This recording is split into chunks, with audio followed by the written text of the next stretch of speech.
Atheist Alliance International. I don't know why it did that, but anyway, welcome to I Staying thought Sane of with Jay and Husane. yes. Shall we play that once again? Our new Your intro. intro? You're the new one? Sure, let's play it just for so Yeah, so I something we don't know can. why it went automatically, but okay, here, let's hit it again. Atheist Alliance International. Welcome to the world of atheism.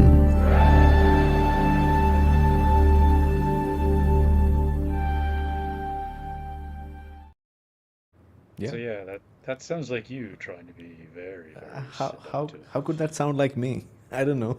That's not you? It's like, welcome to Okay. Atheist Alliance International. Welcome to my bedroom. Please have a glass of wine. Yeah, so welcome everybody to this week's episode of Staying Yeah. Sane with Jay and Hussein. I'm Jay, and of course, joined by my lovely co-host, Hussein.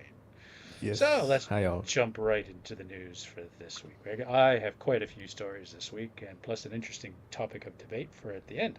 All right, so starting off this week, Joe Biden criticized Netanyahu for not doing enough to secure the hostages' release from Hamas. For those of you who may have watched our peace dialogue yesterday, between an Israeli and a Palestinian, and I'll put a link in the chat for you guys to find it. You will have heard how Netanyahu is deliberately dragging things out as he likes having Hamas as a convenient scapegoat to deflect from all his other problems. Further, after the murder of 6 hostages just before their rescue, Netanyahu asked for forgiveness as thousands took to the streets in protest. Also last week, the UK announced it was suspending some arms sales to Israel, citing a quote, clear risk that the equipment could be used to commit serious violations of international law. Staying in the region in the West Bank, a young woman with dual US Turkish citizenship protesting Israeli settler violence in the illegal settlements was killed by the IDF forces on Saturday. Some protesters had been throwing stones, and reports indicate that the IDF responded with live fire. But the IDF has promised to investigate, and the US is urging them to do so. And Hussein, over to you. Yeah. Thank you so much, Jason. So we have some interesting news from Afghanistan. First of all, that's as a follow-up to our earlier news that we shared almost 1 or 2 weeks ago. That's about the new rule that is being enforced by Taliban over the women. That is not to show their faces or even to let their voices be heard, as per the new law of vice and promoting goodness and such things. So that's something that as a part of religion that they are doing. So an Islamic rule it is. So now that rule is applied in that country, it is being finalized. And so what happened very recently is that Afghan women is protesting against such a rule that is being enforced upon them. They are fighting against it, or they are voicing their disavowal of such a new rule that is imposed upon them by singing they are coming in large groups, and they are singing, and they are telling the people or telling the world that this is something that has to be stopped. So that's the news which we got from Afghanistan. So that's a good show of protest, which is very unusual in an Islamic country. And we have seen how these kind of protests, even in the past, when the Taliban took power in 2021, they were showing some kind of protests against the laws that were enforced upon them regarding their education, regarding public appearance of women, then traveling alone and all such things. So now they are showing a kind of protest against all these.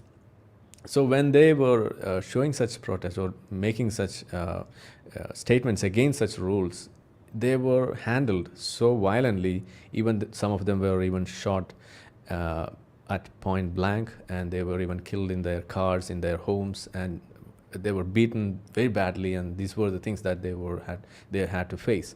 So even now, this is happening over there. They are fearing such oppression, such kind of the execution of rule that is being imposed by Taliban, which is based on religion. That's what we are seeing there.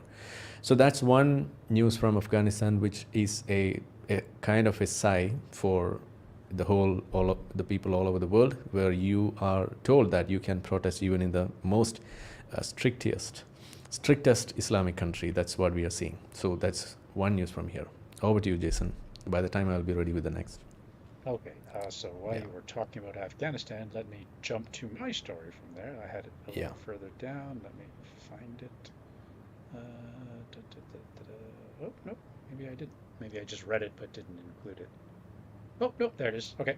At the Paris Special Olympics, an Afghan refugee woman has been disqualified from competing as she wore a cape emblazoned with the words "Free Afghan Women," which is in violation of IOC rules about making political and/or other statements. So may as well include that story while we're staying with Afghanistan. So let me move on to my next one while Arif prepares. So my next story comes from Germany. In Munich, an armed 18-year-old Austrian national was shot and killed near the Israeli consulate. The man had been investigated by Austrian police last year on suspicion of being radicalized. The Israeli consulate had been closed for the day in commemoration of the 1972 Munich Olympic massacre, a fact which may have contributed to the date for the planned assault. Staying in Germany, authorities have banned the Islamic Center and are deporting its radical director, who now has 2 weeks to leave the country. And also, next to Germany, in Austria, recently at the canceled Taylor Swift concert, the CIA has revealed the 3 arrested teenage plotters plan to inflict maximum casualties. And again, for those of you who watched our peace dialogue yesterday, our Israeli panelist Amir was in Austria and was going to attend that concert with his daughter. So it's good that the authorities came up with this, the information that led to the arrest of these men before the attacks occurred at his place, or it could have been very, very tragic for a lot of people, including our own president of the Israeli Atheists, who was to attend that concert. Are you okay to go, Arif, or do you want Yeah, to yeah, keep going? we can. I can go. Okay. That's from the US. That's a Pakistani man got arrested for charged with planned mass shooting of Jewish New Yorkers. So that's something that happened in Canada. Sorry, not in US. Yeah. Pakistani man in I Canada. have that story too. So Yeah, so I think these stories could be clubbed together at the end when we speak about the extremism. I think this is something that is being taken out as a call that was made by the ISIS in the past. Ramzan, okay, they had given a standing instruction to all those people who are interested in this jihad to carry out lone wolf attacks. So now we are seeing a rise in such attacks, and even in India, where I live here, I was informed, or I was in touch with the security officials here. We had a short discussion over that, and we were talking about the chances of lone wolf attacks in India. So I think that's very difficult to pinpoint who is going to attack you or where the attack is going to happen. So the institutions, the security officials, and all such people who are handling this kind of terrorism and how this could be mitigated, they are finding it very difficult, because for this kind of attacks, the lone wolf attacks, it is very difficult for you to track the planning, those stages, to intervene in the stages where it is getting planned, where the arrangements are made for such attacks and other things. So they are using simple instruments like the knives or some simpler objects whereby they can do it single-handedly, and that's making it even more difficult for tracing out the culprit and finding out averting a serious terror attack. So I think we can address it at the end while discussing about the extremism part of. I have the details of that arrest. Okay. That was one of my news items, but I'll just move that to the bottom. Yeah, sure. So we can include those details. So, okay. Yeah, please go on. Okay. All right. So my next story. In Indonesia, the Pope held a joint call for peace with the Grand Imam, as I reported last week, so that has now happened. He also praised Indonesians about having large families with up to 5 children. He said, and I quote, "Keep it up. You're an example for everyone, for all the countries that maybe, and this might sound funny, these families prefer to have a cat or a little dog instead of a child." His remarks echo those from 2022 when the Pope said having pets instead of kids diminishes humanity of the married couples. So what is it with the Catholics and sex only for procreation? Staying with the Pope, today he landed in Timor-Leste and stated young people ought to be protected from abuse. Ironically, that abuse is coming from the Catholic clergy, as a prominent bishop was accused of sexually abusing young boys during the 1980s and 90s. In an open letter from SNAP, Survivors Network of Those Abused by Priests in Oceania, stated, and they quote, "There still has not been redress for the victims." A Vatican spokesman earlier said the church had been aware of the case in 2019 and had imposed disciplinary measures in 2020, including restricting the bishop's movements and a ban on voluntary contact with minors. Timor-Leste is the only Catholic majority country on the Pope's tour, with about 97% of the population being Catholic, and more than half the country's population is expected to turn out for the Mass later this week. Yeah. Back We to have, we have something more interesting from Bangladesh again. That's something related to, again, what we mentioned a few weeks ago. That's regarding, I think last week we mentioned about the release of political prisoners in Bangladesh as part of the fleeing of Husane and the fall of her ministry and all the events that happened over there afterwards.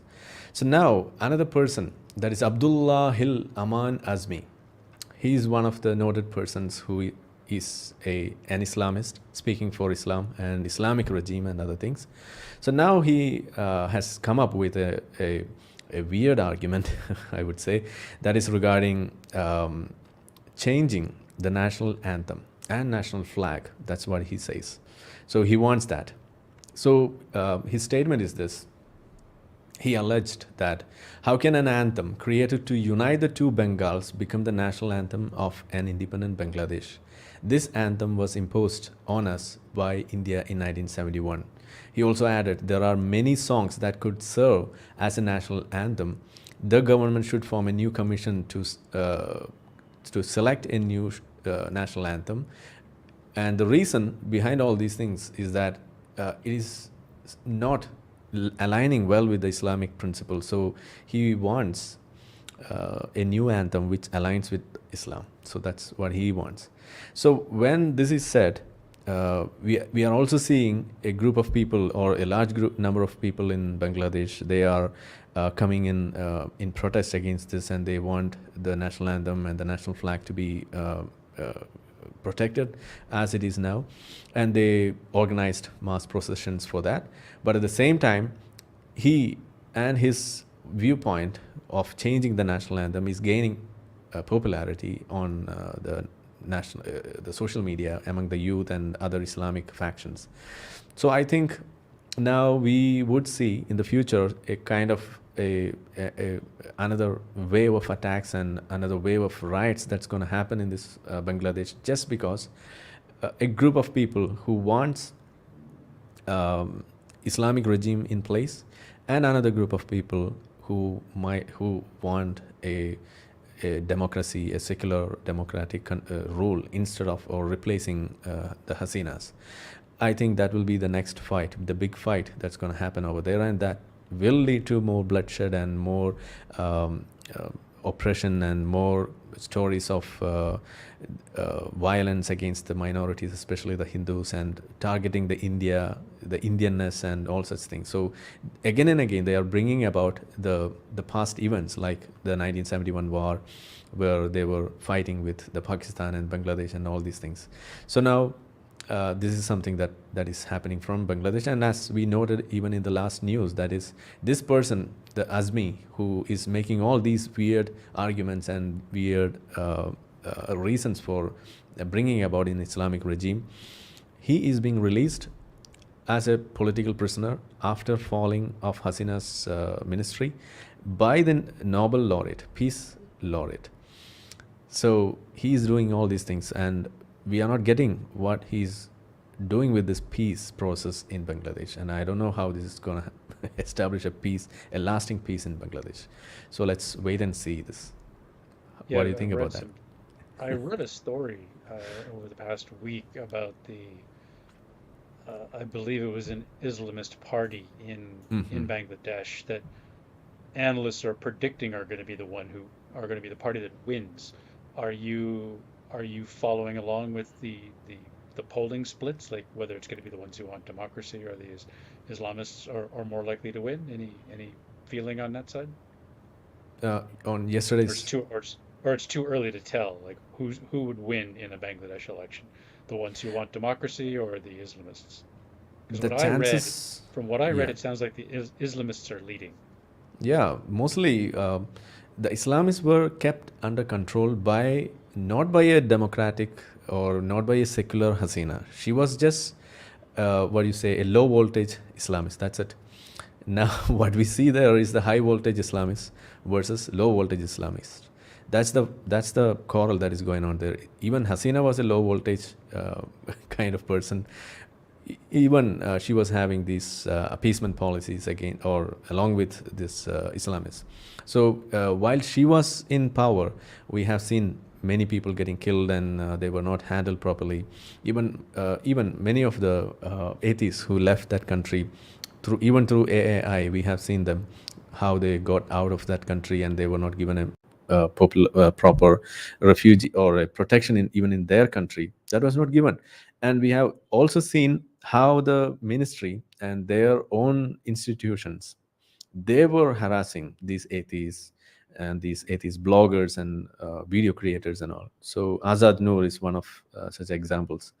So you might be aware of that. So Hasina was not a true Democrat or a true secular, but that doesn't mean that she should be ousted like this, and that should be replaced with some other powers that we are seeing right now. They're like who are high voltage, and they are going to cause more problems, especially for the minorities. They are heedless against over their uh, reasons for existence. They are completely ignored. So that's not the right way. So if you have a problem, you must have a problem, have a solution within, by using which you can correct itself. So, and that's the beauty of a democracy, a true democracy, and that's how India exists even today. Even every other democracy exists today with that only feature, which is inherent in a true democracy. If that is not there, you will be seeing a replacement option for even the minutest reason. So if you find a single problem within a democratic system, the first answer or the first call for solving that issue would be to replace it with Islamic regime, and that's not the right way. And if that happens, we have enough examples all over the world what would happen if that happens. And the best example is what we see in Pakistan, in Afghanistan, and even in many other places, especially like Egypt, that we have seen there. So, yeah, if an election happens, it is so likely that Islamic faction, the high voltage faction, they will gain in power. That's what I, Not good. yeah. Not good. Our president of AI, you know him already, Yeah, yeah. obviously, but our She's from there. some of others. So he is a refugee from Mm. Bangladesh, and his opinion is he thinks that democracy and secularism will win out. But I guess it's going to be a wait and see. There's been a couple of comments about the audio. So I played with your mic settings from my side, Arif. So now they're saying they can hear you after I adjusted your settings for you. So okay. Is it my Yeah, my audio or it was yours? your mic. It was yours. My So mic. Oh, I adjusted your settings already, and they're saying they can okay. hear you better. Yeah. So okay. Any more stories, or back over to me? Yeah, you can. Please go on. Okay. So moving on. I believe last week I reported that there was a fugitive Filipino pastor who was wanted for a number of sins. As of this week, the fugitive pastor who refers to himself as the appointed son of God, has been arrested following a 2-week standoff between police and his followers. He's been charged with sex trafficking of children, fraud, coercion, and smuggling cash. Moving over to Europe, the Irish government investigation has revealed 2,400 allegations of sexual abuse in more than 300 schools run by religious orders. Now, Michael Nugent of Atheist Ireland told me a few years ago the schools in Ireland, because back when they gained their independence from England, didn't really have the money and the wherewithal to set up the schools, so they just gave it to the church to set up all the schools. So there are actually no public schools in Ireland, and that's something that they're fighting for. Um, the education minister, Norma Foley, said it was the first time the scale of abuse has been disclosed, and stating it was, quote, truly shocking. Foley said the report found 884 alleged abusers in 42 orders which formerly ran or still do run schools. The Irish government has promised a full statutory investigation, with the deputy prime minister saying, quote, the level and scale of the horrific abuse within schools revealed in the report's pages is shocking. There must be full accountability and justice for those abused. And in my final story, and it's a topic I have speculated on openly in the past and probably on this show. It was revealed that Prince William is reportedly considering removing the religious oaths from his future coronation. This could potentially lead to the disestablishment of the Church of England with the monarch as its head and providing proper church-state separation in the United Kingdom. And that wraps up my news for this week. Yeah. So there's a news that came up that's about the BBC accused of over 1,500 editorial breaches in Israel-Hamas war coverage. So that's an AI analysis of the reports, and thereby they came up with an analysis report where it showed that BBC was having some kind of bias against Israel, whereby they downplayed the terrorism that was carried out by the Hamas and some of their actions. They were even advocating for that. So that's one report that came out, and I'm not elaborating on it much because that's now a heated debate. BB is yet to respond over that, and the initial response was that AI-based analysis by using just some words from the passages won't be a right analysis. So that should be done with the context. So this might have caused such a conclusion might have come just because that was taken out of the context. So they have asked for a more in-depth analysis even by considering the context. So let's wait for a better report.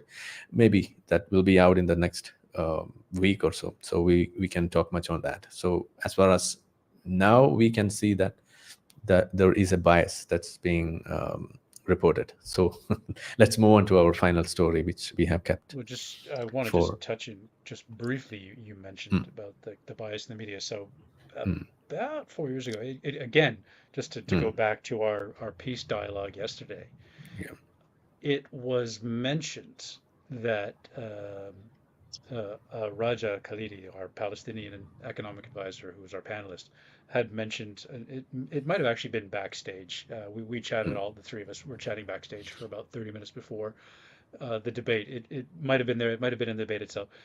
He mentioned reading Haaretz, which is a very liberal Jewish Israeli newspaper. It might have been Amir. Amir and I were talking that most Israelis don't actually. So Haaretz is probably one of the few media outlets in Israel that's actually reporting on what's going on. However, about 4 years ago, when there was extreme Israeli violence against Palestinians going on, like in Tel Aviv, like armed gangs roaming the streets of Tel Aviv and breaking into Palestinian homes, he was a Haaretz reporter. And he resigned over the fact that they weren't reporting what was going on. So yes, there's, as we all know, I mean, like CNN in the U.S., Fox News, we know there's bias in media. The question is filtering through and maybe doing some of your own research to find out what's really going on. So because Mm. there is a lot of misinformation out there. So yeah. Yeah. Okay, so Uh, our debate. So Yeah, yeah. One thing, I don't think this is just with BBC or just with any other Israeli no, it's media. all Also, yeah, it's it's all over everywhere. there. Yeah. Even in India, we have such discussions, and even the local newspapers here, they're all having such a bias against Israel, and that's a talk of the town here. But at the same time, we have some other media, like some of the online medias especially, they have just given out a different version of the stories which is coming out from them, from Israel. And that's giving a chance for a debate, and that's giving a chance for a correlation and a comparison between the different events, and giving a chance for the people to at least have a different opinion. It's not that you could be always gaslighted into whatever things that the Palestinian side. I won't say the Palestinian side. It's the Hamas side that's what is happening there. So even many people, I have a program on my channel where I always take the calls from the believers, usually the Muslims. So when they come up with an argument um, regarding this Israel Hamas issue, when we ask them about what do you think about what happened on October 7th, they are literally clueless of what happened on October 7th. That's what is the reality here. So you forget about what is happening in Israel or the countries nearby. When you come to a country like India, which has a lot of news outlets and a lot of people so much active on social media and other places, it's not a Chinese government which is ruling here. We have a completely liberal government. You have even access to many of the porn sites. So you don't have such a restriction here. So even in that kind of a place, you are completely unaware of what happened on October 7th. Why is it so? So we should think about that, because there is a systematic, or I would say a controlled way of reporting, where they have taken all the chances in trying not to let know the people what happened on October 7th, and even to call it as a terrorist attack. So some of the politicians in our place, they were even saying that even if that caused death of the civilians in Israeli side, since the Palestinians were oppressed for 70 plus years, they have the right to kill. This is what is mentioned by some of the politicians here. So I don't think that's right. If you are against killing of innocents, if you are against children getting killed, murdered, or women getting killed, murdered, that should be called out when it happens on both of the sides. Yeah. Here we can see a clear cut a partiality or a bias against Israel, where nobody is even talking about the hostages. That's the reality. So last day, I mean, we should focus on, or we should at least mention about that. There is a few hostages who got murdered just minutes before, or within hours, just before the IDF was reaching over to them to rescue them. They were just shot on point blank. That's what happened over there. So Yeah, it's nobody's tragic. talking. Yeah, it's very tragic, and even that included one citizen from US. So nobody's talking on that. So that's not the way. If You you mean are nobody's talking about for, it? They're not talking about it in India. That's It's making the news in other countries, but maybe they're not talking about it in India. But it no one, is no one is. they are talking about it elsewhere. Trust me, Yeah, I've seen the stories. obviously it's a news here, but I'm Yeah. saying that though it appears on the newspapers, nobody's asking for freeing the hostages and stopping the war. First problem Well, here. hang on. Okay, so the Yeah. secular wants us to argue with each other. So, all right, I'm going to stop you right there, because there's a whole group. Second. There's a whole group in Israel, Mm, the hostage families, of which I reported on last year, who are openly critical of the Netanyahu government. Say, stop trying to punish Hamas and killing 40,000 Palestinians, and just bring the hostages home. Agree to what the terms are. Stop the fighting and just do whatever it takes to get the hostages back. And this is being pointed out by many in Israel. It's being pointed out by the families of the hostages. This is mm. not happening with Netanyahu and his government. See, I can speak on that. So as a country, India, we have seen multiple attempts of hijacking of Indian citizens into Pakistan, and people getting trapped there as hijack these hostages. And what the Indian government did, we never waited for the terrorists there to kill the hostages, and to that was not the approach. So for a country, for the ruler, for the government, the first priority is to free the hostages. That's what I consider as most appropriate way of doing things. And obviously the hostages family, they will say this. There's no wonder in that. That's what I'm saying, because they are already in trauma. So response during a trauma will be something different from what you say with an emotionally Fair enough. imbalanced state of mind, and a balanced state of mind. And as a country, we cannot just depend upon the emotionally disturbed kind of opinions and decisions. That's not the way. I don't think that's the right way. So here, for a country, the narratives should be like, or we cannot just go with the what you say, the conspiracy theories, by whereby even we are hearing that it is an insider job. The hostages was something that is a boon for the Netanyahu government, whereby he could just uh, cling on to the power. He was literally facing a great trouble just before October 7th, and now he's completely safe. That's what we are saying. Or even he's trying to cash in on this situation, whereby he can even continue his power. So Yeah, and lots of analysts are making that claim, and I obviously, think yeah. they're right.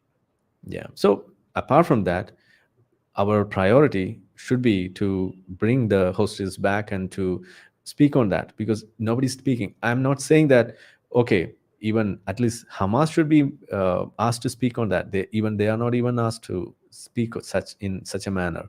Everything is being completely on one side, where Israelis are, sorry, the Palestinians are getting killed, the Gaza is under siege and all such things. But why this is happening? Nobody's even asking a single question on that.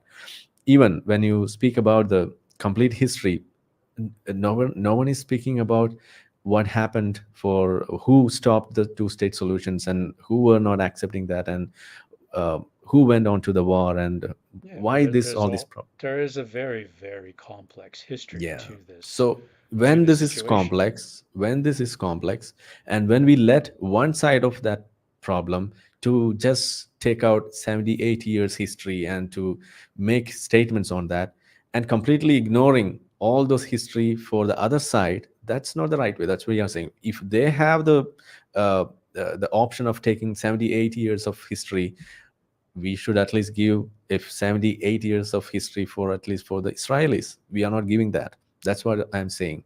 Forget about the 3,000 years history. At least we should give a We 5 years should. history. Yeah, that's what I'm asking. Most people are too lazy. So for Yeah. the peace dialogue yesterday, I had notes compiled in case I needed to have some reference material, but Mm-mm. we were trying to focus on the way forward, not necessarily looking at what happened, in the 1940s, but I had my notes available to reference in case the topic came up. Now, there's a Mm-mm. book I would recommend for people here to read. It's called The Unmaking of Israel by Gershom Gorenberg. Came out about 12 years ago, 2012, I think, roughly. He makes the case in that book that during the Arab-Israeli War in 1948, that many Palestinians fled their villages, as you do in a war, but that there were IDF and other Israeli massacres of Palestinians. The point Gorenberg makes is it was a cabinet level decision to turn the refugees, like to use the refugee situation of the Palestinians to their advantage, to deny their return, which they have insisted on since 1948.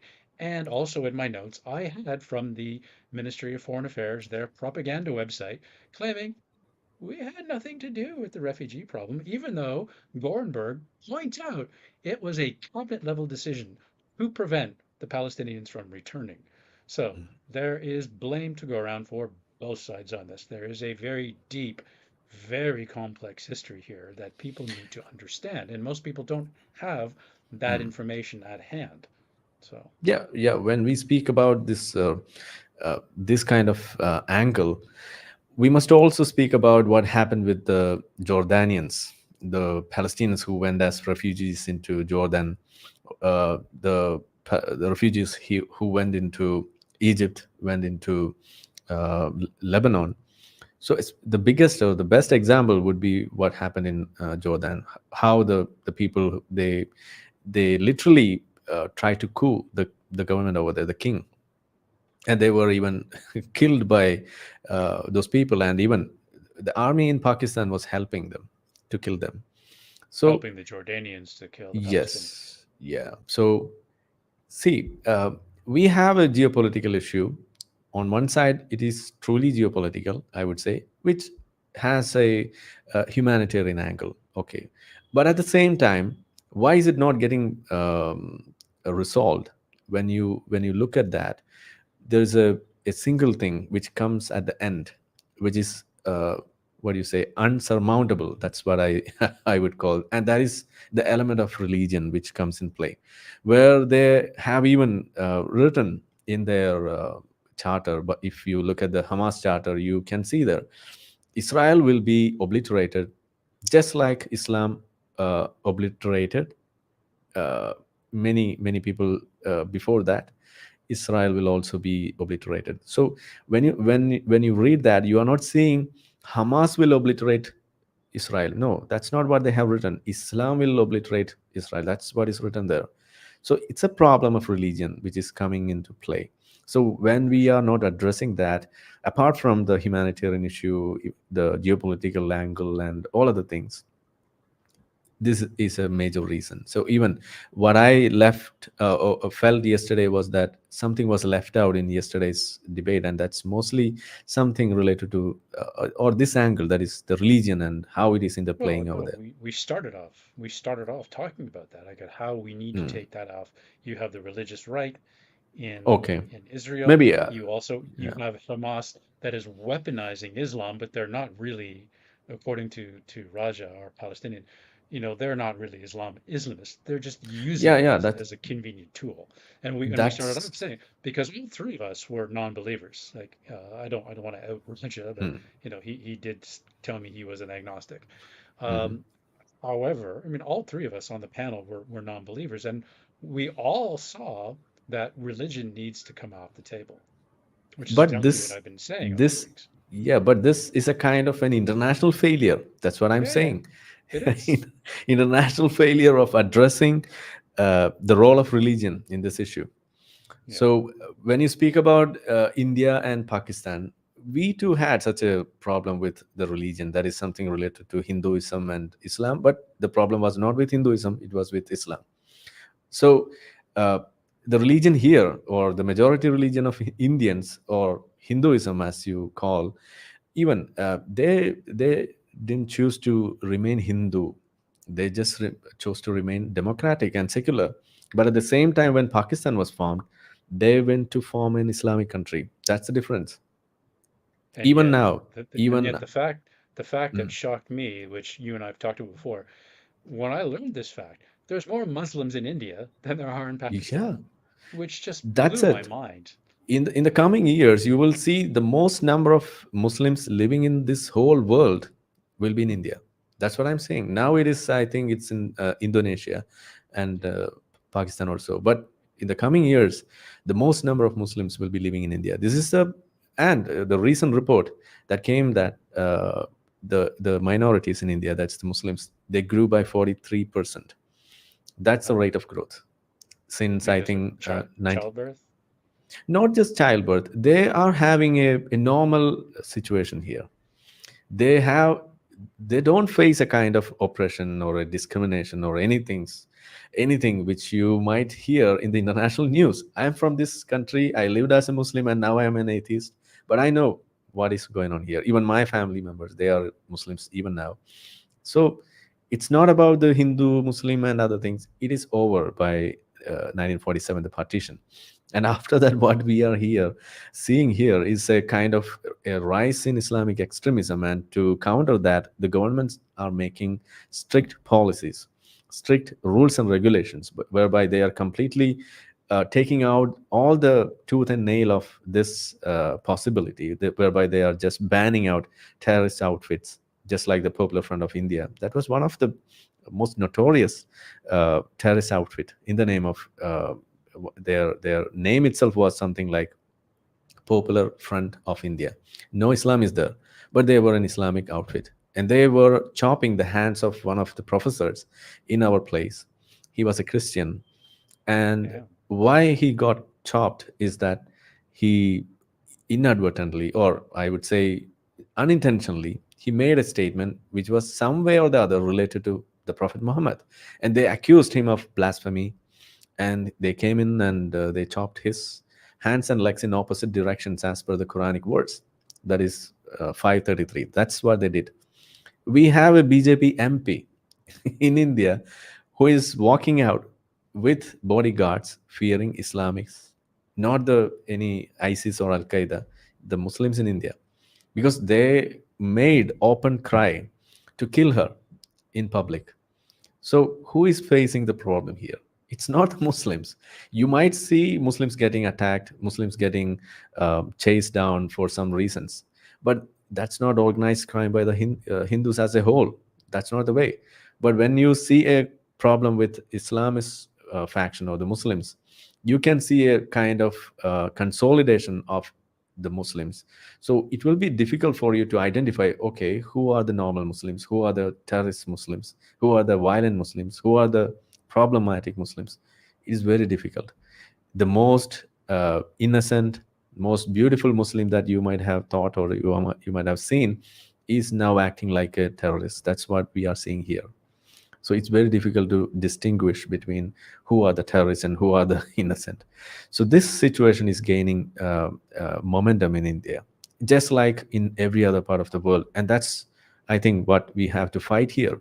And that's the biggest threat of the whole modern world, to fight the extremism, the rise of extremism. And this rise of extremism is fueling the rise of right wing we are seeing even in India.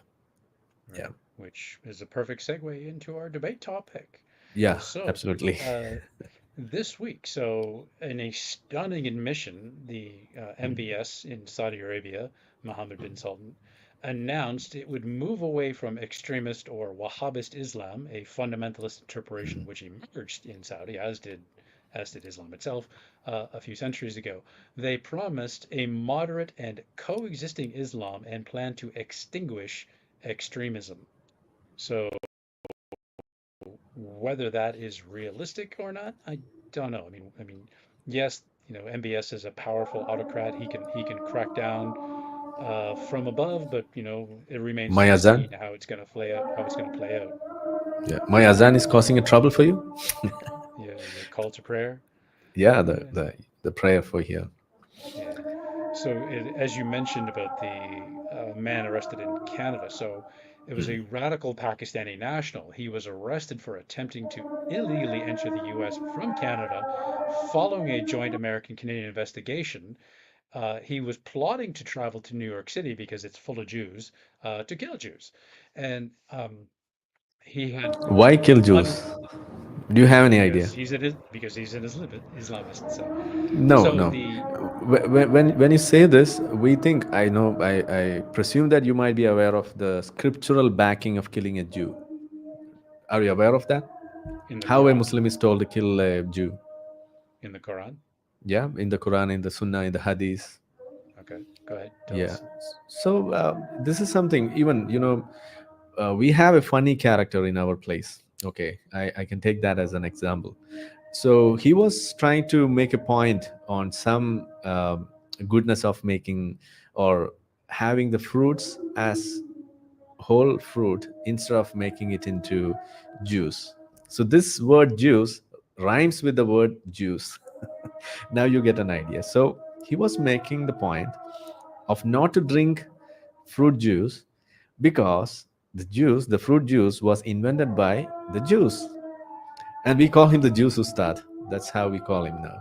So he was made into a completely a mean character just because of this statement. So he was trying to make a point to the Muslim audience in front of him, and for making them understand not to drink the fruit juice. Instead, you should eat the fruit, the whole fruit, he was using the idea that Jews are our enemies. So this is something bad. This is something which we should always fight against. So he was even trying. He was able to make such a point because of this thing. That is, Jews, they are our enemies.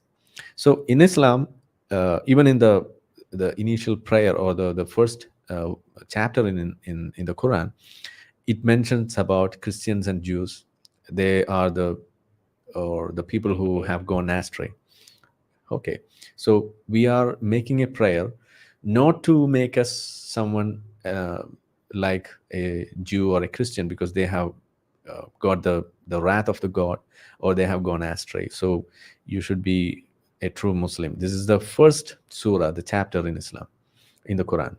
And apart from that, the Jews and Christians are um, they are compared with monkeys and pigs.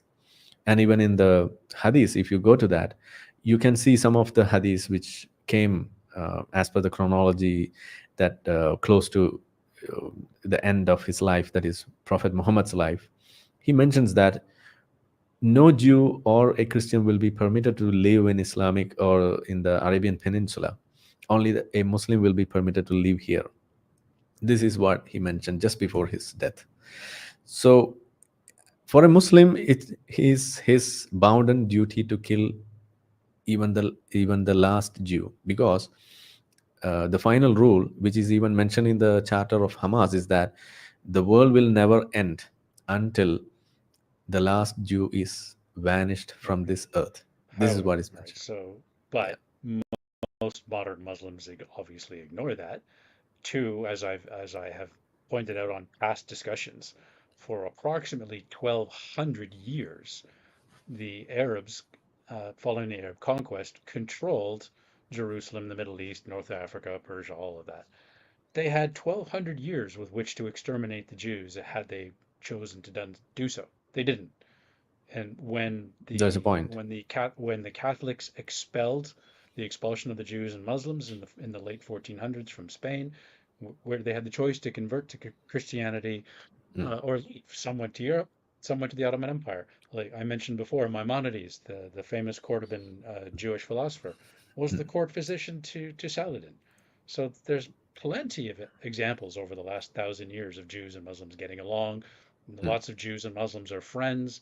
So it's really only the extremists who are following this was came from a hadith you said, which as I understand it, the hadiths are not original to Muhammad. These come centuries later and are Yeah. like, oh, so and I heard from so and so, from so and so, from so and so who said this, who heard it from that person who said this, who said that.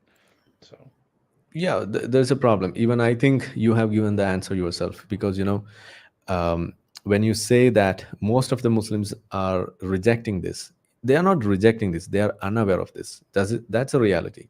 Okay. okay, When they hear this, they only have two options: either to follow that or to leave that. When they know that, and when they leave them, they are not just leaving that part of the history or that part of the hadith. They are just leaving, or they are even leaving Islam as a whole, and we call them as ex-Muslims. That's what happens. When they take it and go forward, what happens is that they become the extremists. And we can see them in the Popular Front of India. We have even in our place, I don't think we have even a single Jew in our place, but even I was having the intention of killing a Jew, because they are our enemies. Yeah, this is what we get into our brains while we go into the religious schools and the places of where this religion is taught. So so this is the kind of. had you met a Jew at that point in your life, would you No, have killed him? of You said course you had no. it, you had, Of but you course had it no. in your mind to do it Yeah, though, of course no, but because you we wouldn't live have in a acted. country. Yeah, because we live in a country where we fear the rule of the land than the religion, and that's the reason why we have a conflict in our minds, that whether to follow religion or whether to follow the secular laws. And that kind of a conflict is leading every Muslim towards an improvement or an improved life, whereby they get a chance to identify, or they get a chance to understand what Islam is in reality. So when you said that there was a huge period in the history where Muslims and Jews lived peacefully. Of course, we agree to that. But when did that end? It ended when the rise of Wahhabism and the rise of extreme forms of Islam that began with, we have many examples from what happened in Egypt. We have the Maududi, the Jamaat Islami in that is the parent of the Muslim Brotherhood and other people. All these are born out of a single mother. If you talk to a Jamaat Islami person, if you talk to a Wahhabi, if you talk to a Muslim Brotherhood person, Hamas or Taliban or any such terrorist or non-terrorist or likely terrorist organizations, you will hear the simple same answer, that is, Jews are our enemies, and the final day won't happen until the even the last Jew is exterminated from this planet Earth. This is what they all believe in common. So this is the reality, and of course most of the Muslims are unaware of this, but when they learn this, either they will reject it or they will take it. Let's pray to our atheist gods that they reject it, because that's the only way by which we can save this world from tyranny of what we are seeing in Israel Hamas. So, so then what do you think about the Crown Prince of Saudi saying that they're going to start cracking down on extremism and that Yeah. they want a coexisting, tolerant religion? Do you think he's being sincere or is he just blowing smoke? uh, I wish he is sincere, but even if he is not sincere, even the minutest change that can happen in that place will give a message to all of the Muslims all over the world that something is wrong with Islam. Because even when we are talking about a normalization of the ties with Israel and other or this Jewish state with other Arab countries like Oman, UAE, and other places. Even Egypt, we had a few examples from that country as well. From with Jordan, we have a best example where Jews were having a good relation. So I'm just taking this as an example. Even before this was happening, they had a very what do you say a difficult time correcting the anti-Semitism which is present in their school textbooks. This was the very first thing that they were trying to get rid of from their school curriculum. So this is a ground level activity which requires correction even from the school children. This is the reality of anti-Semitism which happens in an Islamic setting. So when the crown prince does things like this, fighting extremism and even calling out extremism as the biggest problem that one country is going to face, that itself is giving a chilling message to all the countries all over the world. Because I don't know whether you have seen that video that is by the foreign minister in Abu Dhabi.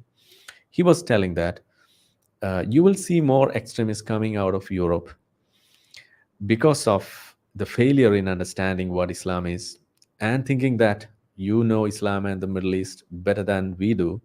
You will find more extremists coming out from Europe. That's what he was telling. He's an Arab, Abu Dhabi, that is UAE, foreign minister. And that was told in somewhere in 2017 or so. So just imagine why he was saying that. So Yeah. uh, you I know fast forward. Harris Sultan points that out a lot, that he keeps saying Yeah. the more you keep giving in and conceding, the more ground they're going to take. So that they're And showing you who there are, fight back. that's the area where India excels. That's what I'm saying. India is giving a chance to its own Muslims. That's what I'm saying, to learn that what exactly is the problem and what exactly they are facing. But the problem is, in between the Muslims and the ruling party, there happens to be a group of other people whom we call as the wokes, especially the left liberals and other people here. They just come forward, and whenever there comes a rule or something that talks against the Islamic extremism, they just hijack that and they place it on the heads of the Muslims. So when we talk about or when we try to address Islamic extremists, they completely distort the story and they will say that this is something that is anti-Muslim. So how come something that is told as anti-Islam anti-Islamic or anti-extremist be something like anti-Muslim. No, that's not we are saying, or that's not we want as a solution. So we need to call out. So when Salman is showing this, that is giving a chance to all of the people, especially the ruling parties in countries like large democracies, like even in US and even India. The rulers will have an easy time. That's what I'm saying. Whether he is sincere or not, we will get a chance to voice it out, because it's not just we are saying this. Even Salman is saying this. This is the excuse that they will get. I think that itself will give a better chance to fight this extremism in and out. Yeah. And so even just mentioning extremism, it's Yeah. raising Calling the out that. flag to others around the world. Okay, fair enough. Absolutely. Yeah. Great.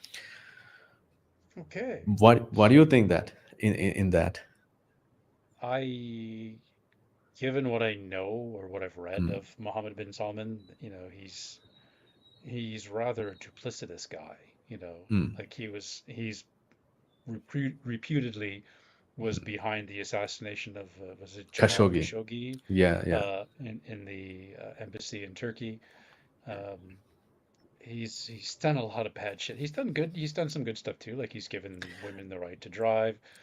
Yeah. But again, it's going to be one of the. We're going to have to wait and see. Is But he going to back up his words with actions? That's what I want to wait and see. but for me, when I watch it from this angle, I don't find a difference. He's using the same tactic against free speech, against Khashoggi, against the rules which led their own people miserable, especially of the women, and of the problems in Islam. He has even spoken openly against the rules in Islam, and he was mentioning that some of the rules, so I agree, some of the rules in Islam is causing an embarrassment for our country. He has openly agreed to that, and he was even saying that he is trying to change the rules. Just imagine, when you say that you are changing rules in Islam, you are literally modifying Quran. This is what is happening there. When you say that, okay, women can drive now, or women can go out without mahram, that is the blood relatives or your husband, you are questioning Quran, and as per Quran, that's not permitted. So when Salman is doing this, and he is employing the same tactic, because he is employing the iron fist of a king in beating all this. And the only problem is that in this course of action, even free speech is getting murdered, and that's a collateral damage, I would say. But as far as Saudi is concerned, free speech is a what do you say, not a prominent aspect of that people. They are accustomed to not to have free speech, so you won't see a protest or some kind of an agitation against the suppression of free speech. But if that was happening in a democratic country, the people will come out and will protest against the suppression of free speech. So I think he's using the same tactic. That's what I'm seeing in this. Yeah. Well, let's Yeah. wait and see what happens. Yeah. Okay. So So that wraps it up for this I week. think, So I think we went too far, almost an hour this time. yeah, well, people want to see us discussing and Yeah. arguing and debating. So okay. Yeah. Well, I hope everybody enjoyed it. Thank you for watching. Thank you for tuning in. Thank you for your comments. And Yeah. we will see everybody next week. And thank you to my co-hosts. Bye. This has been Staying Sane. Take care, everybody. Bye-bye. Bye-bye. Okay.